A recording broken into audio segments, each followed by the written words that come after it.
Dear students, I welcome you all. Now we shall solve this problem from limit chapter, and the question is limit x tending to infinity of sec inverse x upon x plus 1, and the answers given here are 0, pi by 2, and limit does not exist. Okay, now we shall solve this problem.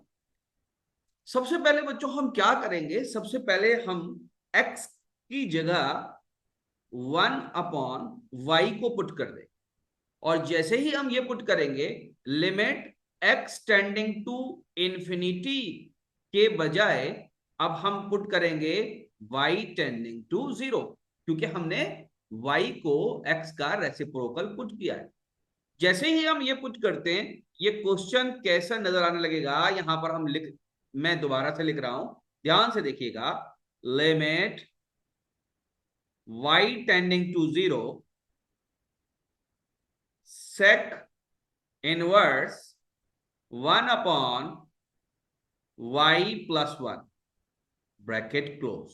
बात समझ में आती है?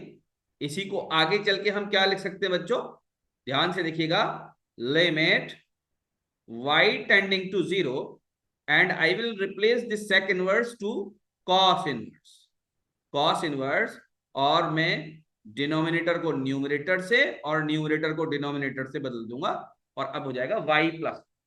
क्या बात समझ में आती है? Now I shall calculate left hand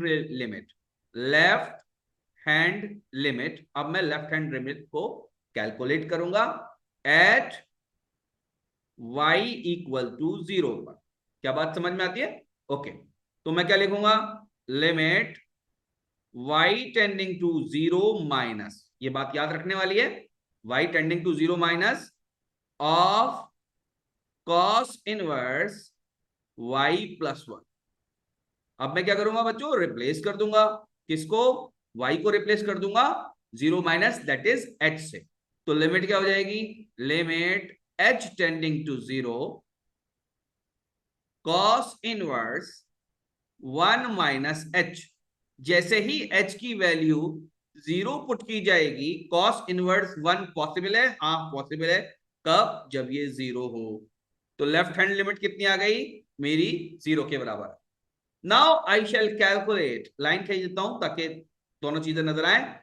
right hand limit at y equal to 0 पर, तो लिमिट क्या लिखूंगा मैं, limit y tending to 0 plus किसकी, cos इनवर्स y प्लस 1 की, is equal to limit h tending to 0 cos inverse, अब क्या लिखूंगा बच्चों यहां पर मैं, 1 प्लस h। ओके बच्चों, अब ये 1 प्लस h जो है वो क्या है, देखिए यहां पर समझिए, यहां इस जगह पर समझिए, इस बॉक्स में इसको समझने की कोशिश करिए। देखिए h टेंडिंग टू 0 तो है, बट लेकिन है तो पॉजिटिव, कुछ वैल्यू तो है इसकी, क्योंकि मैंने क्या लिखा है, h tending to 0 but y is tending to 0 plus, क्योंकि राइट हैंड लिमिट है तो इसकी कुछ पॉजिटिव वैल्यू है। तो जैसे ही ये 1 के अंदर जुड़ेगा ये ग्रेटर देन 1 हो जाएगा, राइट। अगर ये ग्रेटर देन 1 हो जाएगा तो क्या मैं ये लिख सकता हूं cos इनवर्स 1 प्लस h। क्या कोई cos का एंगल ऐसा हो सकता है जिसकी वैल्यू 1 से ज्यादा हो जाए? 1 से ज्यादा कभी भी नहीं हो सकती cos की वैल्यू। तो ये क्या पॉसिबल है, तो ये मैं यहां पर लिखूंगा इट इज नॉट पॉसिबल। बात समझ में आती है? अगर ये पॉसिबल ही नहीं है, यहां तो नॉट पॉसिबल आ रहा है और लेफ्ट हैंड लिमिट 0 आ रही है, दोनों लिमिट बराबर नहीं आ रही, तो बच्चों मैं यहां पर क्या लिख सकता हूं, left hand limit is not equal to right hand limit. और जब ऐसा होता है कि right hand limit left hand limit के बराबर नहीं होती, तो आंसर क्या होता है, limit does not exist, and this is the correct answer. Okay बच्चों, नोट कर लीजिए। Thank you very much.